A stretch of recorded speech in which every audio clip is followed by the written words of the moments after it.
All right, hello everyone. We made it. You made it. I made it.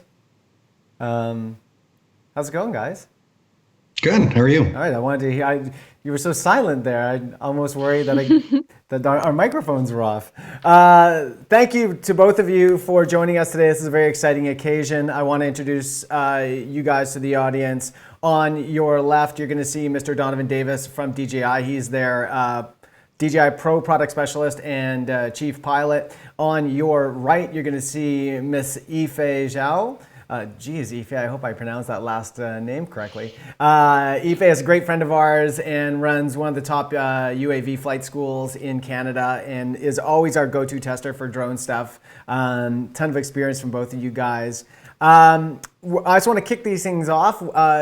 What you're going to expect today in terms of our live feed is we're going to have Donovan sort of introduce the new Mavic Air 2, take us through sort of the product, its highlights, and then we're going to transition over to Yifei, where she's going to share her experience. She's had the drone, her and her colleague Alex have had the drone for a week, as well as another colleague of theirs, and they're going to share some of the footage, some of their thoughts about it, and we're going to have sort of a big conversation, and also, as live streams are, open it up to all of you to be able to ask some questions to both of our industry experts here. So without further ado, Donovan, why don't you take it away and tell us a lot about the new Mavic Air 2? Sure. I think maybe the best way to do this is I'm going to play this little intro video, and hopefully that'll work with the stream. And if not, then we'll just cut that and go right into our presentation here. But this will cover a lot of the stuff in a more visual way, and then we can go into detail a little bit from there. Let's do it.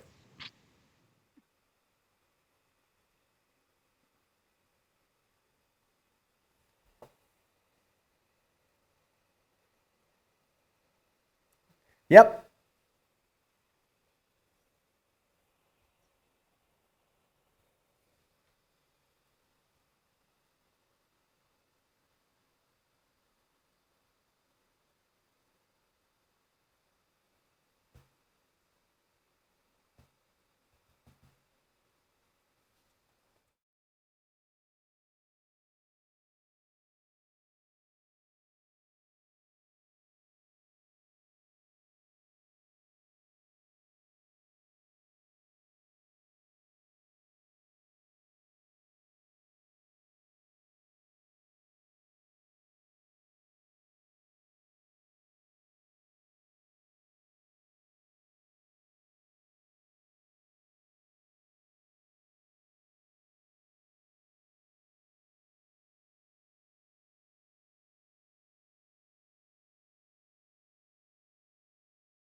Subject in real time, and we'll get into that in a little bit.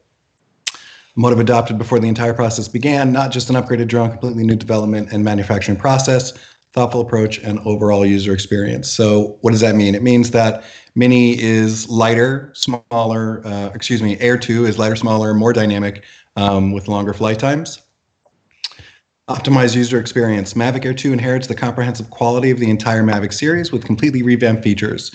Faster flight speed, longer flight times, APAS 3.0, focus track, hyperlapse, and more. Flying has never been easier, and that's true. This system with our new APAS focus track, hyperlapse, and more is pretty incredible, and literally the world's easiest drone to fly. Light, portable, and powerful. So we come in at 570 grams with this guy. The volume and weight was determined after repeated deliberation and testing. Okay, so here's some key bullet points. So our sensor on this new drone is a large quad-bear half-inch sensor. It's the first Mavic to offer 4K video at 60 frames per second. So we're all super excited about that. And that 120, but for now, essentially the 12 megapixel images are using the same sensor, but it gives you, which also gives us the ability to do HDR video and HDR panorama. Imaging modes on the Mavic Air 2. Quality photo content, so captures 12 megapixel photos or using a high resolution mode, 48 megapixel images. So this is what I was just starting to touch on. Create pretty impressive HDR 12 megapixel images. The first Mavic to offer 4K video at 60 frames, 120 bps. Users can also record using HDR video, 4 times slow motion in 1080p and 8 times slow motion in 1080p at 240 frames per second. Lapse 8K. So this is something that's pretty exciting, and I'm sure there will be questions about this. But for now, the hyperlapse feature brings the visual appeal of time lapse, but with the added element of the drone physically moving. So most people are familiar with what a time lapse shot looks like, and that's just still images captured at a certain interval, and typically that's on a tripod. Hyperlapse uses very similar tech to do that, except it creates a moving image where the drone's actually moving while capturing, and we refer to that as hyperlapse. Here's our list of intelligent features, starting with smart photo. So what does smart photo mean? So scene recognition. So smart photo, if you're a pro that's getting ready to try to up your game, as we say, this is a very helpful function because it'll give you the ability to shoot pro level photos with just a single setting. So it will recognize scene settings like sunsets, blue skies, grass, snow, and trees, and optimizes those settings to make the photograph pop. Hyperlight is designed to be used in low light scenarios. So this of all the drones that I've ever seen has the most impressive low light capabilities, and that's due to that new sensor. So it takes multiple photos and merges them to bring out the clear image with less noise. So anybody familiar with smartphone HDR and how that works, it's very similar technology. HDR photo automatically captures 7 various exposures, merging them together to bring out a highly dynamic image. Okay, and this is why we say this is the smartest DJI drone. Spotlight 2.0. So anybody familiar with the Inspire 2 series will be well aware of what Spotlight 2.0 is. I'll read what it says and then I'll go into a little more detail. Spotlight is normally found in higher-end DJI drones like Inspire 2. It locks the subject in the frame while the user has the free operation of the drone's movement. So essentially, you can think of Spotlight 2.0 as a computer camera operator. So you can lock in the subject depending on where you want it in the frame, and then you're free to fly the drone, and the drone camera will track automatically. That's Spotlight 2.0. Active Track 3.0. Select a subject to automatically follow. The updated feature uses state-of-the-art 3D mapping technology, constantly mapping the area that it's in to be able to autonomously follow and track a subject. So that's super fun to play with. Works really well.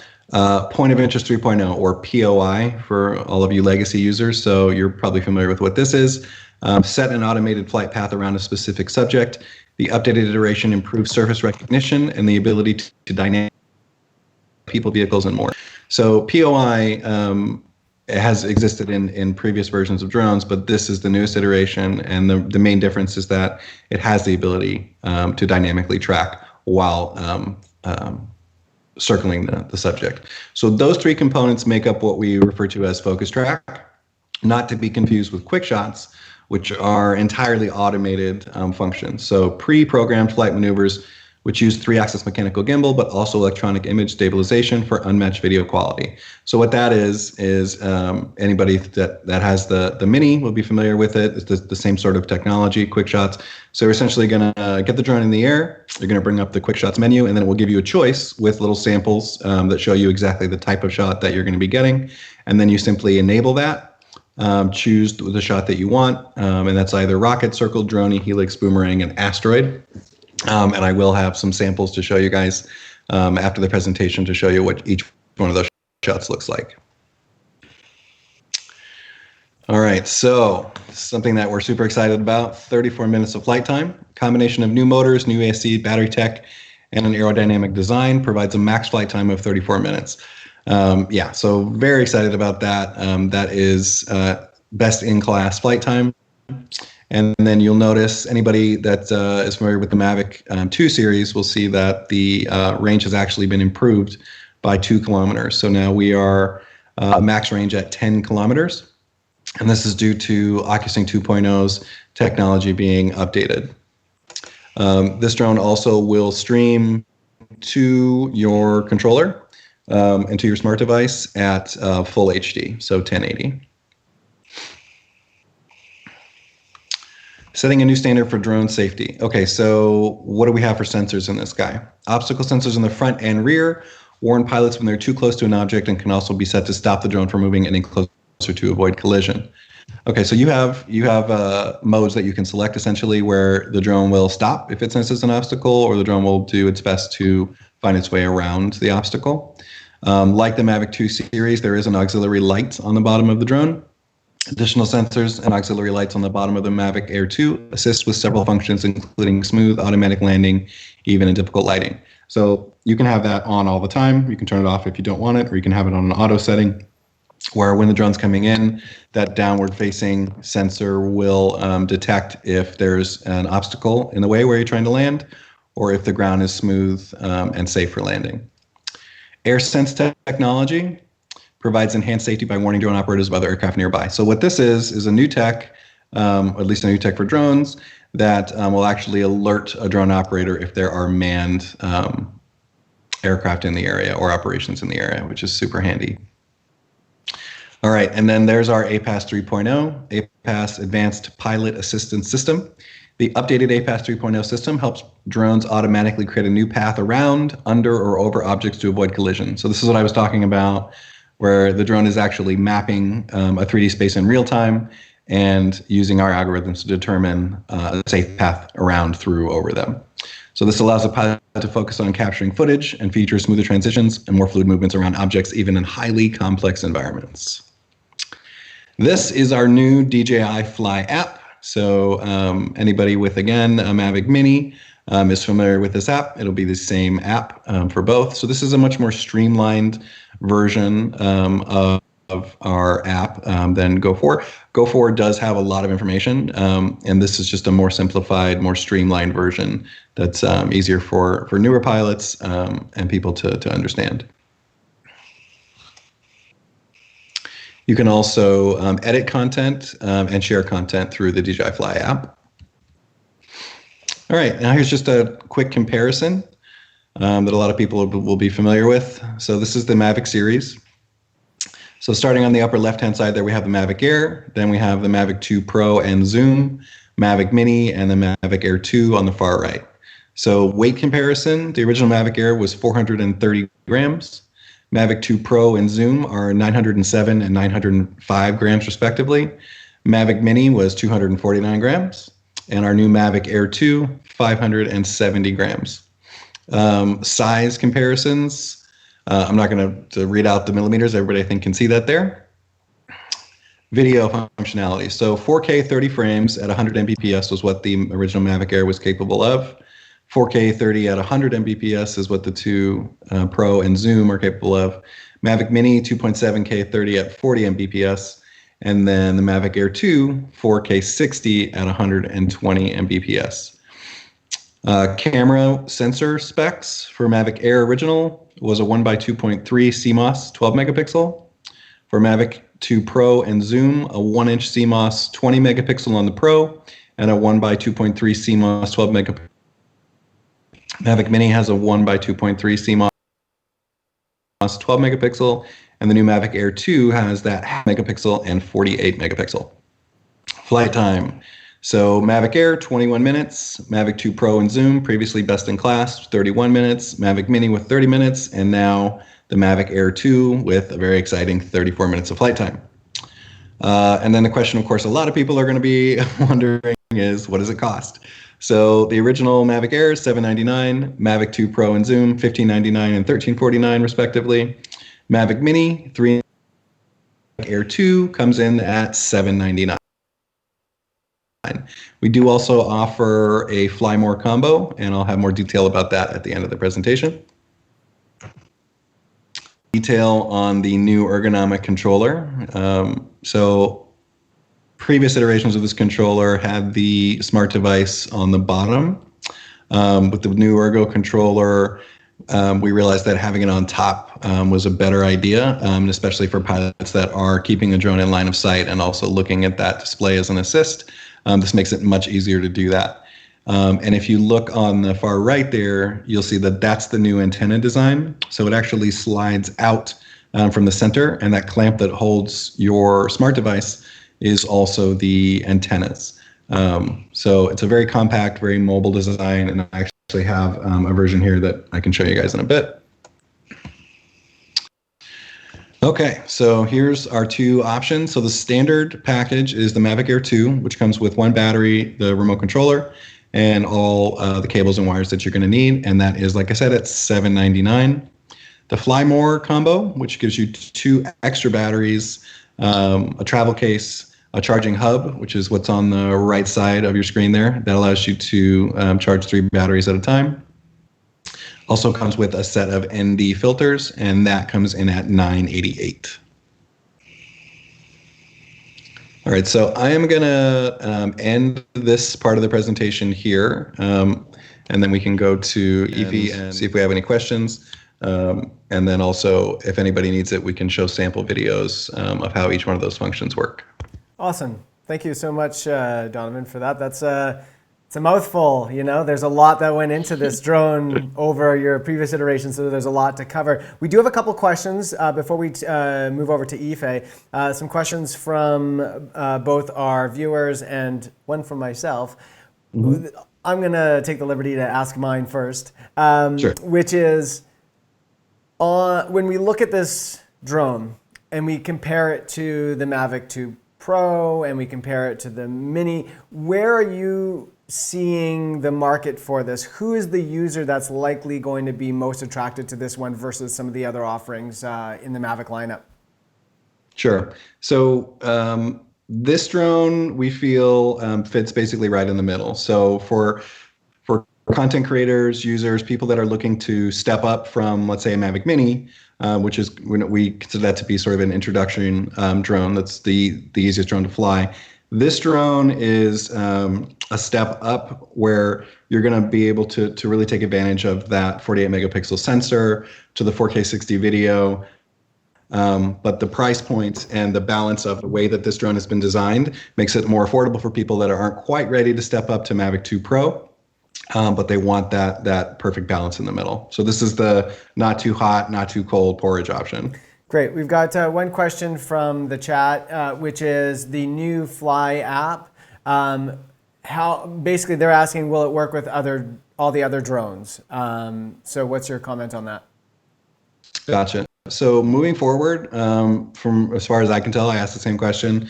It seems like moving forward, the Fly app will be the standard for future drones and future iterations. So that's what I would expect to see for drones as we move forward. As far as the Mavic 2 series, the Pro and the Zoom, I imagine that they will stay with the Go 4 app. Right. And one other question that we had, which I know, Yifei, you're going to obviously have an opportunity to talk about firsthand as well, but one individual from the chat asked whether the 34-minute flight time was accurate, whether it was true. They seem pretty excited about that. Obviously, it doesn't mean that the drone is always going to stay in the air for 34 minutes. It warns you at some point that it needs to come home. So what are we seeing on average? It's like the gas mileage, right? It's like the gas mileage. It never hits what the manufacturer says. Right. But for both of you flying this drone, have you guys seen that even the flight time overall is much improved over the other drones you've flown? Yeah, definitely. So the those specs are given in what we call like a vacuum situation. So it's a no-win situation, which of course for most people doesn't exist. But in the time-lapse test that I was doing yesterday, I was getting 31 minutes. So that's, barometric pressure, heat, and whatever else. I was still getting very close to the actual max flight time. So I'm pretty impressed. Cool. And yeah, we were getting 28 minutes in really high wind before it actually hit critical battery and proceeded to landing. So that was pretty good. Awesome. And we've got one last question here before we move on to Yifei. Timless Truths asks, will this quadcopter have attitude mode? I don't know what that means. ATI mode. Yeah. So you can take away the GPS position hold. And describe, so I actually have no idea what that is. What does that mean? What does it do? A lot of film people like it. So almost like the way I always explain to people is basically if you look at drivers, right? You have your regular drivers who like all of your, traction control, everything on the car. But then you have race car drivers who take away all of that so they can actually drift.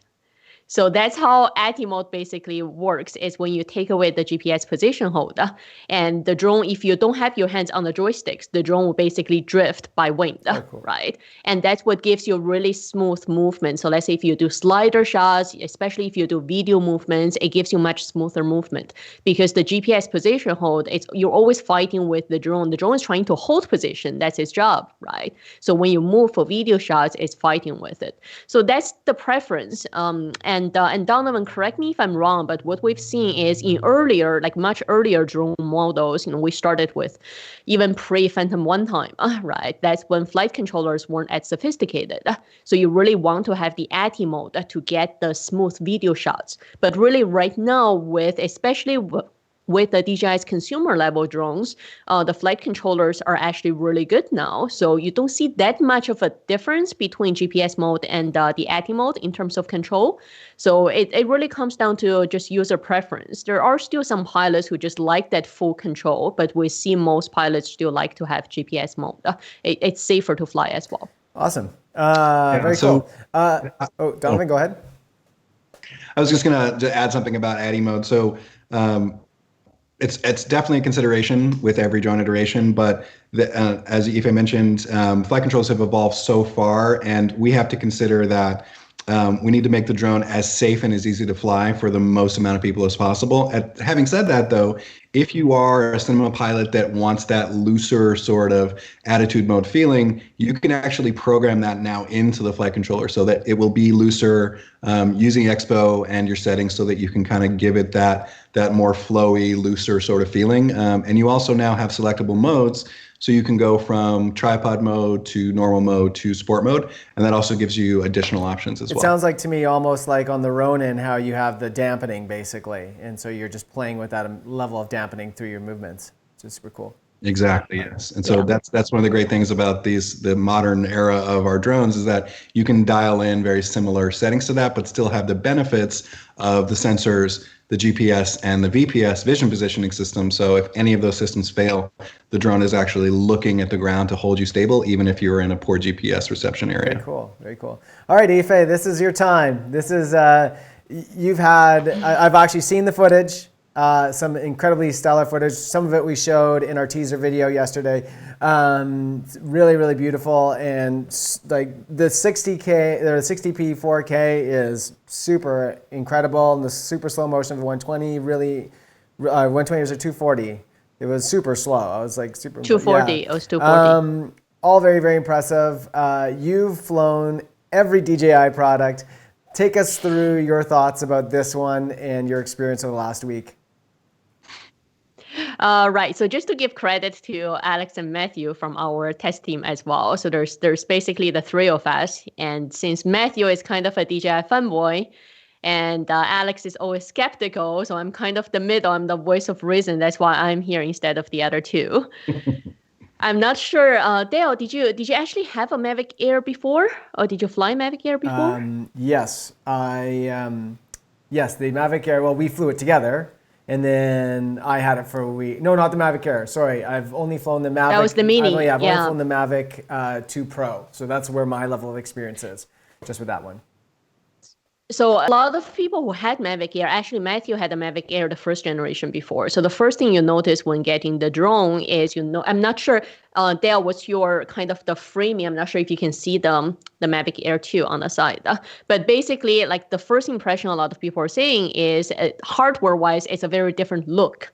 And same thing as features and everything else. So really to us, it seems like it wasn't really a Mavic Air 2. It wasn't really, just an improvement on the Mavic Air 1.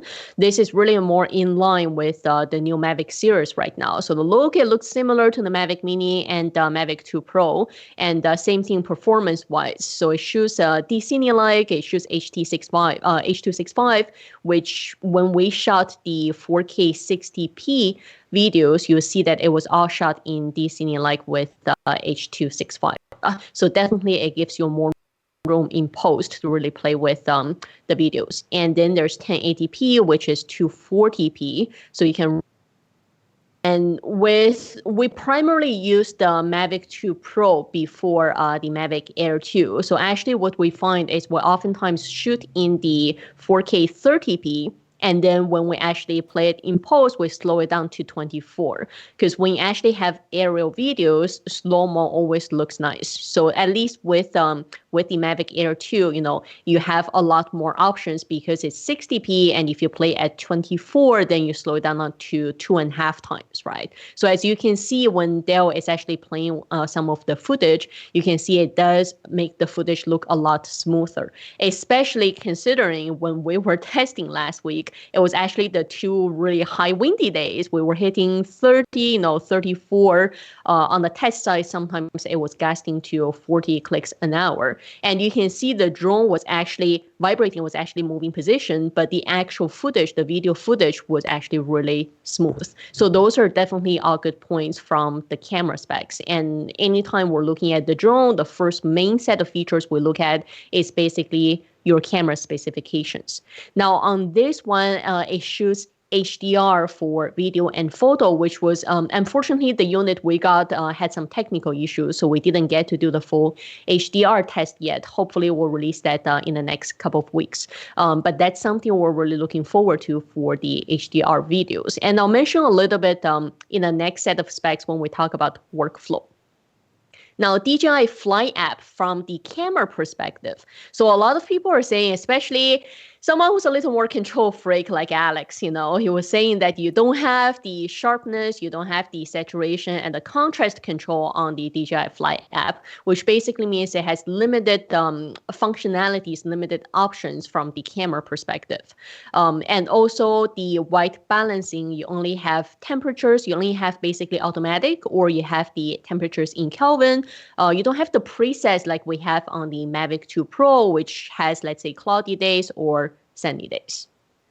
On the photo side, this is actually the pleasant surprise because before we got the drone, Alex was skeptical, as he always is skeptical. So he was mentioning, he said, I'm not sure if it's a 48 megapixel sensor. He was suspecting that this was actually a software improvement, but actually this is a quad-Bayer 48 megapixel sensor. Now, when you shoot 48 megapixel, you do have to be careful because what we find is the pixels are a bit smaller when it's a quad-Bayer sensor. So when you shoot 48 megapixel, you do want to make sure you have enough light. Which, I mean, if you're shooting drone aerial outside, then you're not really lacking of the situations when you have too much light, right? Most of the time we're working with too much light and we actually want to put on ND filters to limit the amount of light. So if you want to shoot 48 megapixel images, just make sure that you have enough light there. And obviously from a workflow perspective, if you want to switch from shooting 12 megapixels to 48 and you had, let's say, a really high ND filter on, ND16 on for the 12 megapixel, then just plan for it. Maybe land the drone, right? Take down your ND filter, go back and then shoot with 48.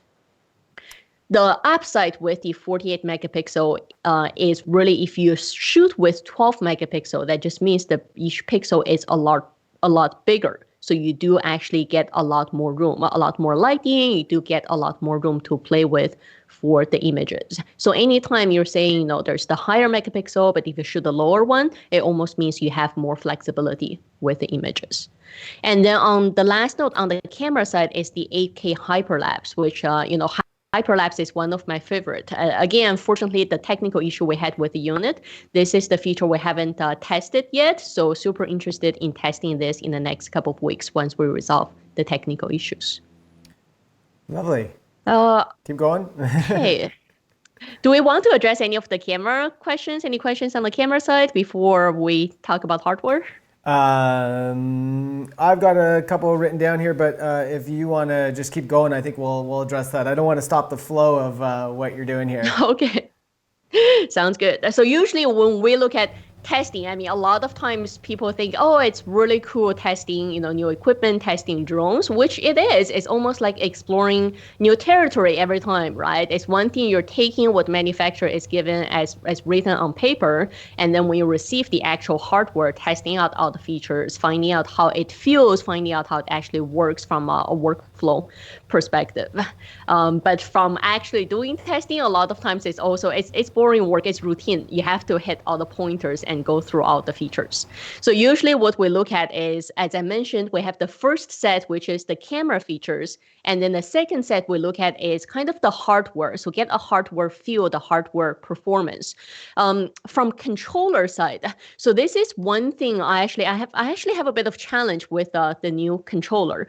One is because it's a fixed position antenna. So what we find, and this is the same thing really with any of the directional type of antennas. It's just with the other DJI controllers, because it's not the fixed position, so you can kind of adjust the antennas when you're actually flying. But with the fixed position antenna, you want to be really careful where it's actually pointing, because you really need to make sure this is pointing at or facing at the drone to make sure you don't have interference or lose any potential video signal. And the other thing is, depends on what type of phone you're actually using, because I actually have, I'm an Android person, so I actually have a Samsung S9. So the way the phone is designed, if I put it in the center of the controller, it's hitting the power button or the volume button. So I actually have to shift it a bit on the side to make sure it's not hitting any of the buttons on the phone, which, as you can see, it offsets the balance a little bit. And also because it's a fixed position for the antenna as well as for the mounting the phone. So you can't really tilt it, forward or backwards. So if you prefer having options, I believe, Donovan, I saw that the DJI Smart Controller will be available for Mavic Air 2. That's correct. Yeah. That functionality will be enabled in a future firmware update. But now that the Mavic Air 2 is using OcuSync 2.0, it will be compatible with the smart controller. Right. So yeah, I mean, if you have those concerns like me, then basically you have the option of getting the standard controller that comes with it. From hardware flight time, as I mentioned, so from the video perspective, so from basically the gimbal perspective, you can see it holds the footage super smooth, even in high-end situations. So it's handling wind really well. But from the hardware, so from the drone airframe perspective, because we had, so Dale, I think you had a short clip. We actually had Mavic 2, Mavic Mini, and the Mavic Air 2, all three up in the air at the same time. I'm going to get that queued up. Give me a second. Yeah, I'll just talk it through when you find that footage. So basically, when you compare to the Mavic 2 Pro, it's one level up from the Mavic Air 2. And you can see from hardware, the Mavic 2 Pro definitely handles the wind, stay in the air, the fixed position a lot better than the Mavic Air 2. So that's just the upside on the Mavic 2 Pro. And for flight time, the Mavic Air 2 has 34 minutes from the spec sheet. And like I said, we were able to get 28 minutes in really high wind conditions between 30 to 40 kilometers an hour. So from flight time, it's great. You get that extra flight time compared to the Mavic 2 Pro or the Mavic Mini. Yeah, that's the shot. We're actually doing a time-lapse sequence with all three, so you can actually see different position movements from each one of them. Very cool. So I got a bunch of questions here that are coming in. I'm going to bring myself back. Let's see, here we go. They're coming in fast and furious. From a viewer named Photo, The Mavic Air 2, is the Mavic Air 2 camera as good of a quality for professional and video photo work? And I'm just going to qualify that because I think that there was, when you came out with the Mavic Mini, it was sort of in that, not entry level, but it was sort of that way in for people to get access to really high quality sort of drone images. Definitely, I mean, Yifei, you and I talked about it being sort of a toy, but it's not really that. I mean, the images, I know a lot of DPs here in Toronto that actually bought it because the image quality was so good.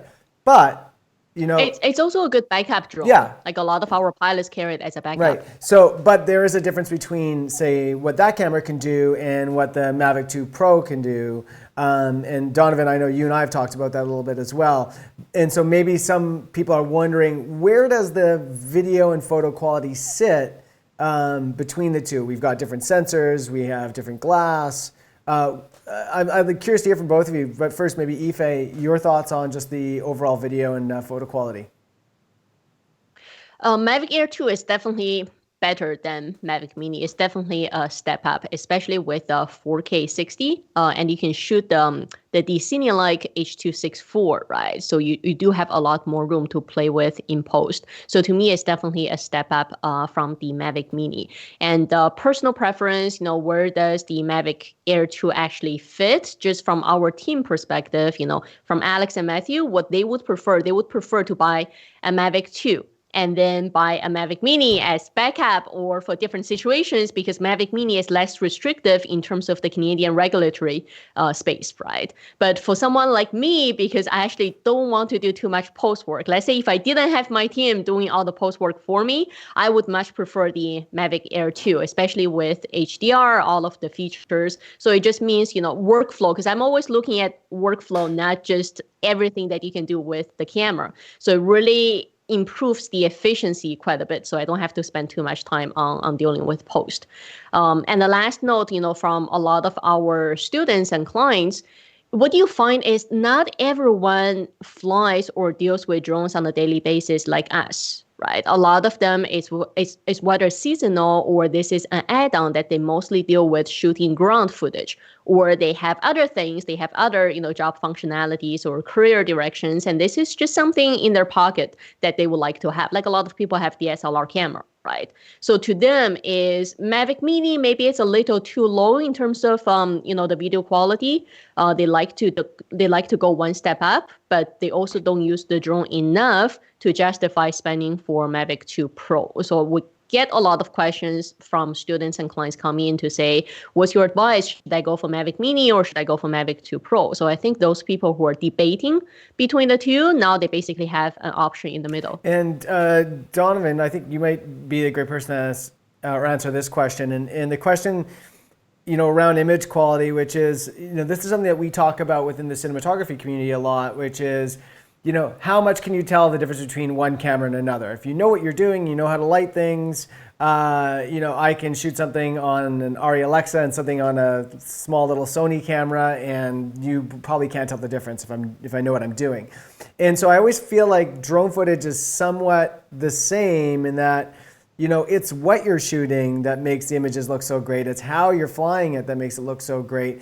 And you know, these little pixel peeping that we do isn't always the issue. But like you said in our previous phone call that we had, you said you definitely noticed the difference between certain drones. So, you know, for you, what's the message to pilots who are asking the questions about image quality and which is the right drone for them, and where something with, you know, the Hasselblad optics is going to matter and where sometimes it's not going to matter?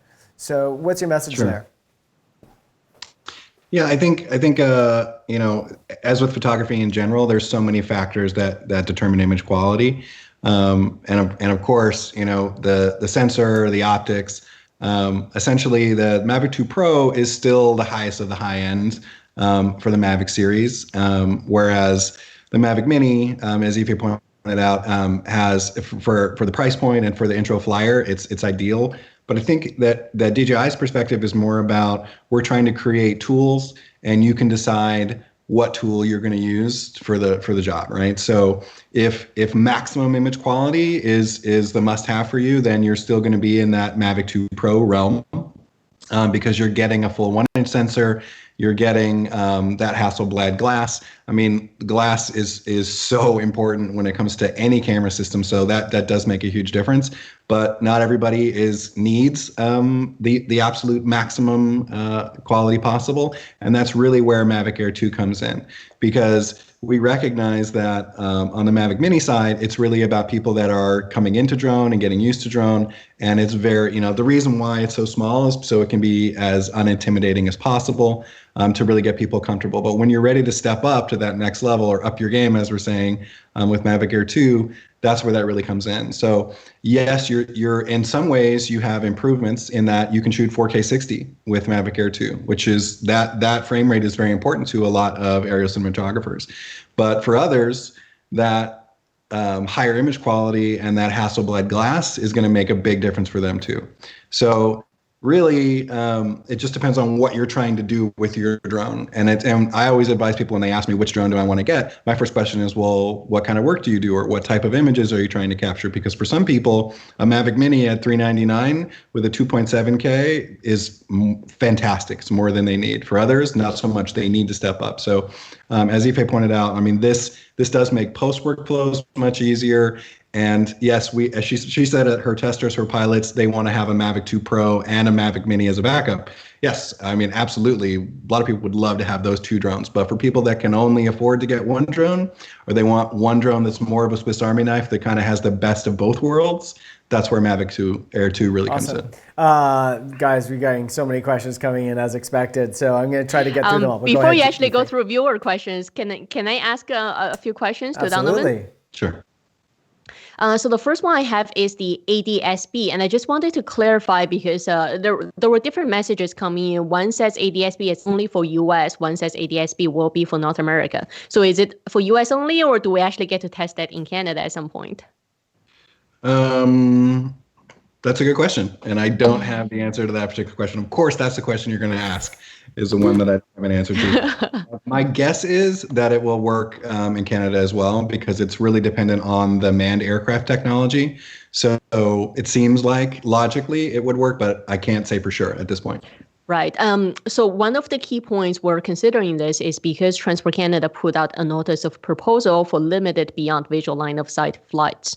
So that's always a key feature for us to be able to do that, because as a pilot, when we fly, as we know, to really, to say I'm looking at the drone or I'm looking at the controller to see the positioning and the distance of the drone 100% of the time, it limits a lot of the creativity side, right? You could be going around trees, you could be going around objects. So with improvement of the different drone features, like the OcuSync 2 or like the APAS, so all of those things come in to help us to persuade regulation to allow us to fly limited beyond visual line of sight. So obviously with features like ADS-B, it also will just, it's an added benefit, right? It just helps, helps the industry professionals to persuade regulation on the equipment and technology. It's improving, it's getting safer and safer, and we should be allowed removing a lot of the restrictions from the pilots as well.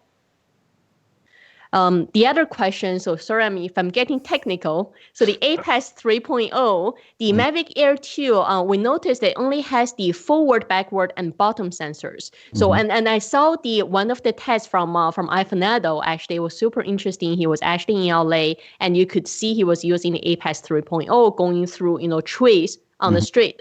It was following him. I was actually hoping to test that, almost like we brought our dog to the test site. We were almost hoping to test it, like walking my dog and walking the drone with me. So just wondering from technical perspective, if you don't have sensors on the sides of the drone, then how are you actually achieving that mapping of the area and actively tracking a moving subject? Sure. First, let me say that DJI does not recommend you walk your dog with our drones.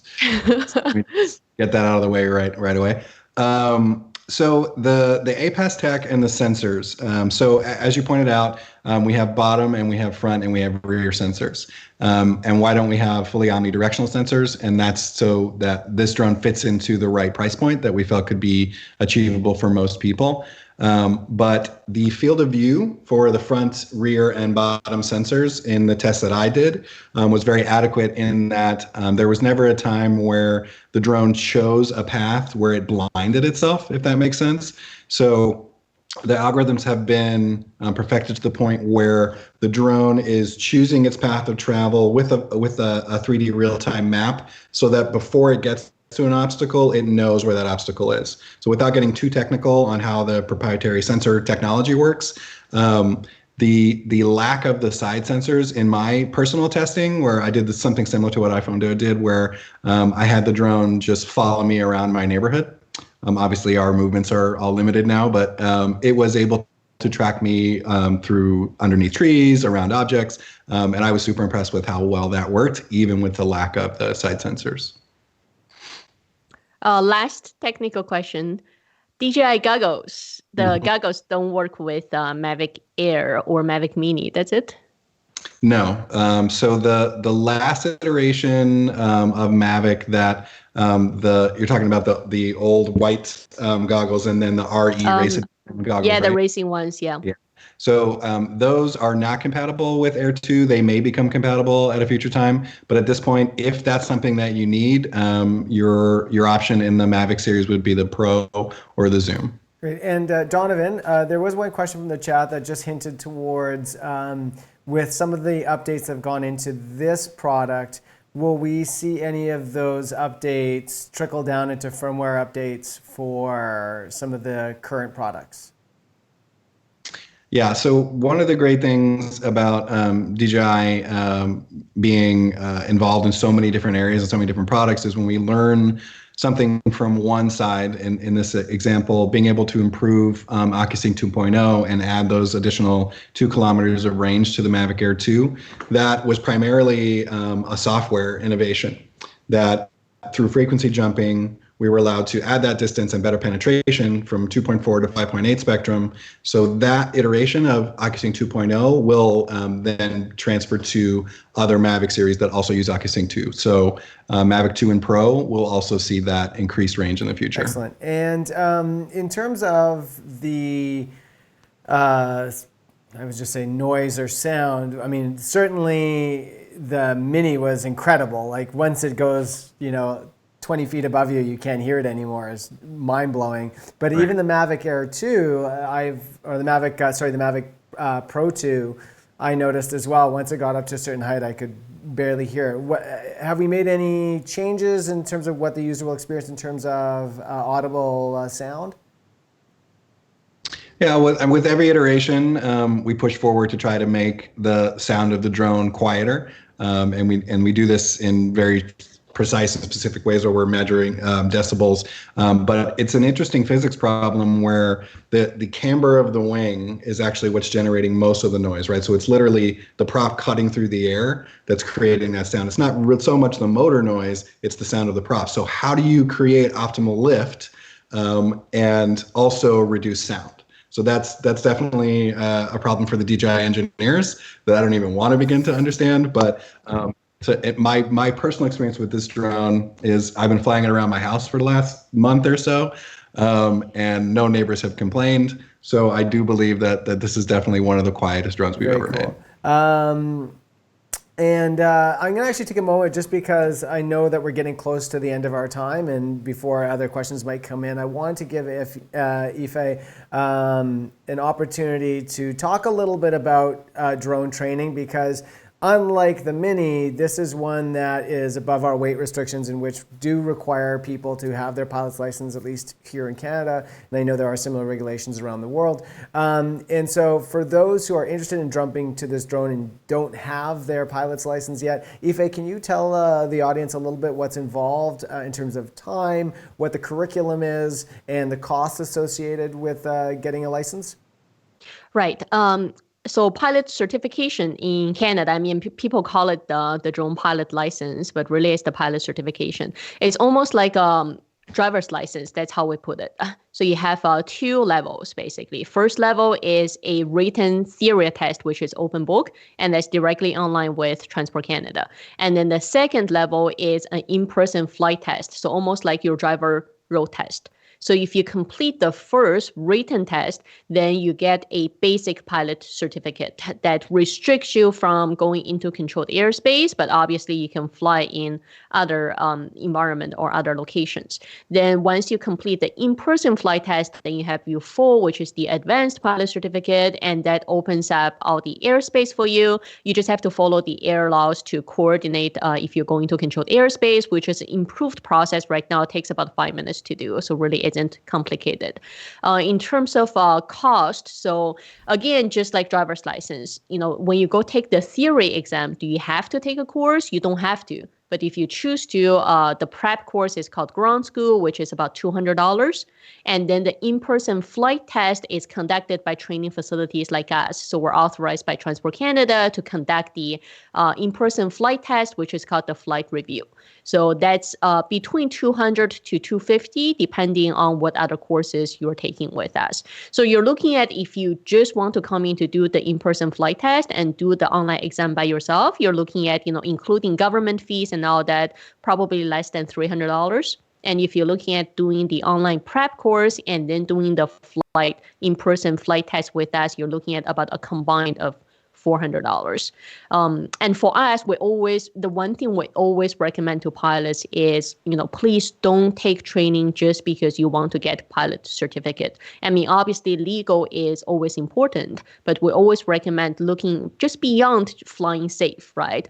When we spend, $500 or $1,000 getting a drone, it's not just about going out to have fun. We also want to capture some good images. We also want to know how to work, let's say, with the DJI Go 4 app or a Fly app. We want to know how to run equipment maintenance, how to look after our equipment safely, and make sure that equipment looks after you when you're actually going out to fly. So those are all the practical things we really teach through training. Is we look at pilot success, which is more important to us as a training facility. Is we want to make sure, hey, when you get a drone, you can fly safely, you can fly legally, but also you can deliver results or, make a sound business out of it. That's what's important. And a question actually to Donovan around this in terms of DJI's positioning when designing their products and when getting out the messaging with their products. You've made these drones so easy to use. I remember the very, very first drone I ever flew was the Mavic Pro 2. And I was nervous about it, thinking there's all this stuff to know. And this was before regulations came in. And so I was able to just kind of fly it wherever I wanted, but so to speak. And that was really fascinating. I remember, sitting in a vehicle with it in the desert, and a colleague of mine looking over and goes, "Oh, how long have you been flying drones for?" And I'm like, "You're watching the very first time I've ever flown a drone." And they were so impressed, and I was like, "It's kind of doing everything for me." So there's this sort of disconnect between, you've made these things so easy to use, where my 8-year-old kid can do it, but there's another level into which Yifei is talking about in terms of not just understanding the regulations and making sure that you're not in controlled airspace and making sure that you're being respectful and all these sorts of things, but from a DJI's perspective, when we're getting pilots to be trained and to really understand the product, what are they opening up to? What are they able to do that somebody without a deep level of training, can't do? Gotcha. Well, I think maybe a metaphor that will work for this scenario is, imagine if cars were all automated from the get-go, right? So every car is safe. Every car knows where it's going. We have 0 accidents anymore, right? So this is a fantasy, right? But an amazing world that would be. So drone technology for us is similar. We want to make it as safe and as user-friendly and as easy to use as possible for everybody. So your 8-year-old probably would be a better pilot because we've noticed that younger people tend to learn much faster. And maybe that's because they don't have the same sort of concerns or lack of confidence that we adults have. But at the end of it, if in my silly car metaphor, if as you got comfortable with that car, you were able to take over the steering wheel and then take over the accelerator. And then little by little, you were able to not only learn how to be sufficient, but excellent at driving these cars, right? So that's where the drone tech really comes in, is we want anybody to be able to pick up a drone and fly it safely and fly it legally. So DJI invests a lot of time in the geo zones, as you mentioned, and in safety protocols for our drones. And you've noticed that a lot of other manufacturers don't really invest any time in creating those functions that keep people safe and keep people legal, as we do. So as you move forward as a pilot, as Yifei was pointing out, just learning the mechanics of how to turn the steering wheel and how to brake and how to push the gas, that's not necessarily going to make you an excellent driver, right? So you want to take time to really learn, especially as an aerial cinematographer, if you're going to call yourself that, to learn the rhythm of the drone, the way that it moves, and as Yifei pointed out, taking care of your gear so that it takes care of you. Those are all really important things to know as a pro pilot. And I would even say too that, you know, when we watched the video that I played off the top, sort of the launch video showing everything that this drone can do, a lot of those moves were actually quite advanced moves. Like they weren't just as simple as like, you know, being high up and showing a landscape. They were tracking very close to athletes and to, you know, equipment and things like that. And clearly this takes people who have experience and have knowledge of how these devices work and what their limitations are. It's comfort. Yeah, it's comfort level as well. As smart as the features are, you know, one is pilots need to get acquainted with them, right? And two is they need to feel comfortable, and the actors and animals around them, they actually need to feel comfortable as well. And just like, you know, one of the things my pilots always like to say is there isn't an equipment or solution that is for everything.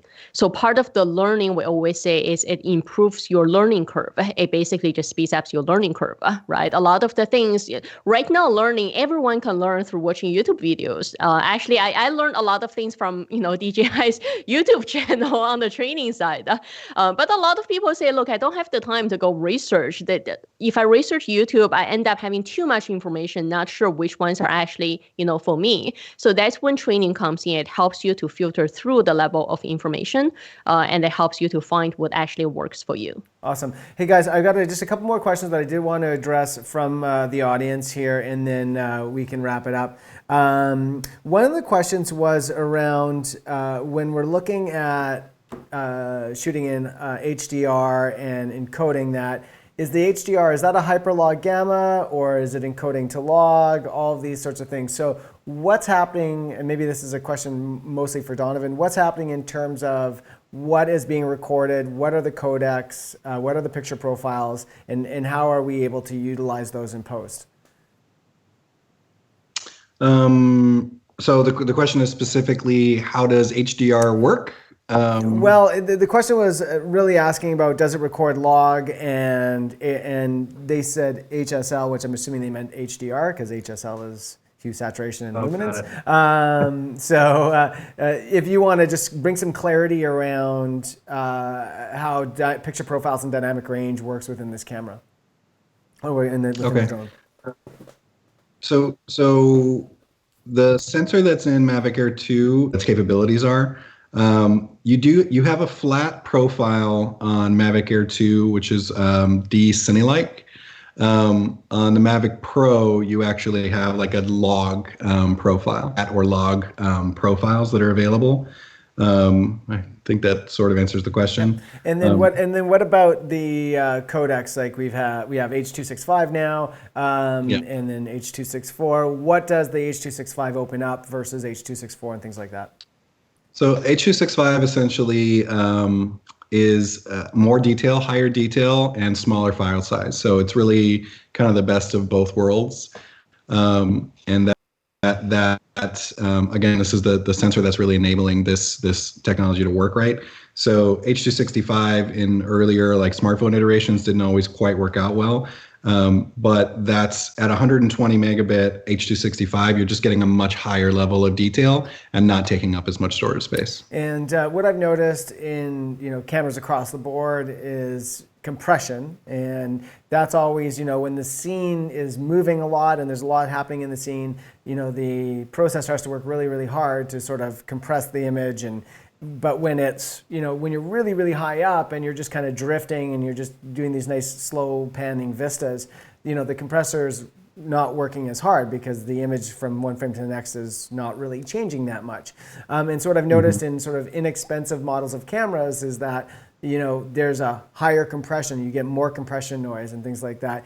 I know from shooting with the Mavic 2 Pro, like I did a bunch of different things with it and I didn't see a single bit of compression noise. Like it was beautiful. The image quality is great. So we have a higher data transfer rate now, higher bit depth with this drone. Where are we seeing the quality in terms of compression, in terms of the whole line and how it compares to the Mavic Air, Mavic Pro 2, sorry? And there's so many factors that go into pixel noise and artifacting and a lot of other issues. But I think it kind of goes back to what Yifei was saying earlier, which is it's really about light in the situation. Like, do you have enough light to expose properly?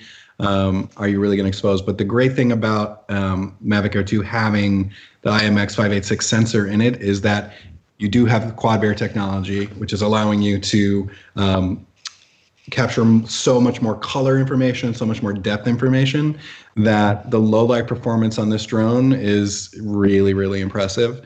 And that's typically where, like my Mavic Air 2 that I've probably shot, my Mavic 2 Pro that I probably shot more than any other drone with, was amazing for 99% of the time where I was shooting in broad daylight, right? But I would start to see some artifacting in low light situations, especially if I didn't plan and I was running and gunning and trying to figure out how to do this. Even though the Mavic 2 Pro has a larger 1-inch sensor, which does a really good job in low light situations, I would say that even with the 1/2-inch sensor, the quad Bayer tech makes them comparable in low light. It's pretty impressive. Awesome.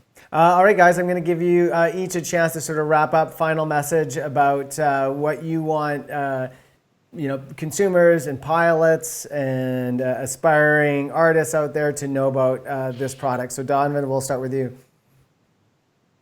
Well, I think I just would want to communicate that this, if you were hoping for a middle ground that was going to offer you pro features at a very affordable price point, something that could be a Swiss Army knife for your kit that's very compact and mobile, the Mavic Air 2 has arrived. It's for you. Awesome. And Yifei?